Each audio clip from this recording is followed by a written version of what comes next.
Pour Nicolas Normand, ancien ambassadeur de France au Mali, les opérations Serval, Barkhane et l'accord d'Alger, signé entre Bamako, les séparatistes Touaregs et d'autres groupes armés, n'ont fait qu'instrumentaliser les luttes intertoires au Mali. Mahem, homme malade du Sahel, on ne compte pas moins, aujourd'hui, de 17 groupes politico-militaires, en dehors même de la nébuleuse djihadiste, ainsi que 4 armées dont 3 étrangères. On observe parallèlement une montée continue des attaques et attentats terroristes depuis la signature, en 2015, de l'accord dit de paix, issu du processus d'Alger, la France ayant curieusement délégué à l'Algérie, au rôle pourtant problématique dans la crise malienne, le traitement politique de la paix imposé par l'intervention française Serval de 2012. À notre avis, la situation calamiteuse au Mali résulte en bonne partie d'une succession de faux pas de la diplomatie française, entérinée par la communauté internationale. Cependant, le principe même d'une intervention militaire de la France pour stopper l'avancée vers le centre du Mali d'une colonne de groupes djihadistes, en janvier 2013, opération Serval, était judicieux.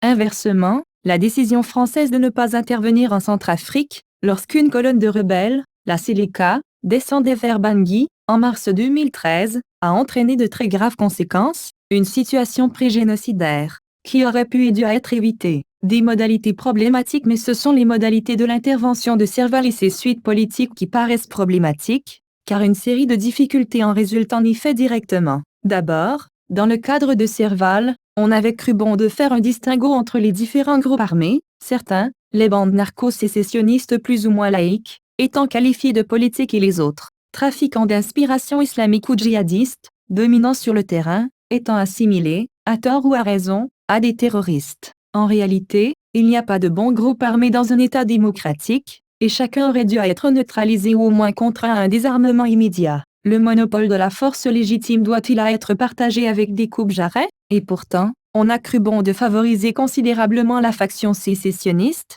que les autres groupes avaient alors quasi réduite à néant, en lui livrant même clé en main la ville de Kidal, aux grandes dames de l'armée malienne et de la souveraineté de Bamako, aux grandes dames aussi des autres factions Touareg non sécessionnistes et des autres communautés non Touareg du Nord, majoritaires dans le septentrion malien. Syndicalisme de la Kalachnikov. Faut aussi de se renseigner préalablement sur la sociologie locale. Serval, puis l'accord d'Alger, puis Barkhane se sont ainsi trouvés instrumentalisés dans les luttes intertoires. Les sécessionnistes résultaient d'une alliance entre les anciens soldats Touareg expatriés de l'armée de Kadhafi et l'aristocratie des Ifoghas. Cette tribu est, depuis l'indépendance du Mali, profondément divisée entre ses nobles et ses tributaires Ouaga, majoritaires et qui cherchent à échapper à leur vassalité. Pour préserver leur domination traditionnelle, et aussi pour empêcher le contrôle de l'État central sur leur trafic, les nobles Ifoghas sont en majorité sécessionnistes et leurs tributaires Ingas sont en majorité pro-Bamako pour se libérer de la tutelle féodale. Le principal responsable des djihadistes maliens, le charismatique Yahya Gali,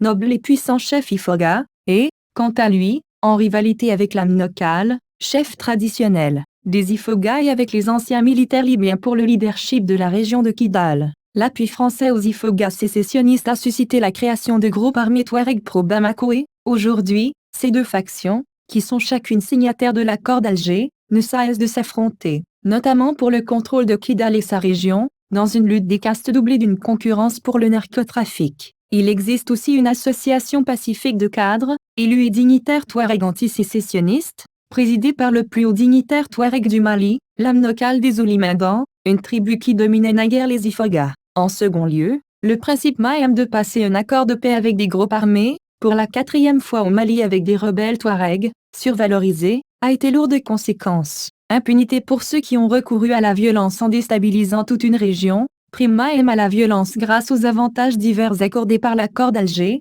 récompensant ainsi le syndicalisme de la Kalachnikov. Incompréhension et découragement des populations et communautés laissées à l'écart de l'accord parce qu'elles n'avaient pas pris les armes. C'est pourquoi l'on a assisté, après 2015, à une multiplication des groupes armés sur une base tribale, Touareg d'Aoussa et Kelantassar, ou communautaires, Songhai et Peul, chacun voulant profiter des avantages à négocier et aussi se défendre contre les autres groupes. Moins tolérant à l'égard des milices enfin, le fait de différer le désarmement des groupes signataires de l'accord d'Alger, aujourd'hui ce désarmement, ou DDR, n'a même pas commencé, étant lié à d'interminables discussions, a eu des effets très néfastes. La circulation de bandes armées Touareg a incité, par un réflexe d'autodéfense bien traditionnel localement, toutes les autres communautés soit à se placer sous la protection des djihadistes, soit à former leur propre groupe armé. Dans un tel contexte, personne ne voudra se désarmer et personne ne les y contraint d'ailleurs. Il n'est plus temps hélas de remettre en question l'accord d'Alger, mais il faudrait prendre conscience qu'il est très difficilement applicable. Le plus judicieux serait sans doute alors de chercher à l'appliquer de manière beaucoup moins dogmatique, en étant moins tolérant à l'égard des milices et plus ouvert aux préoccupations de Bamako.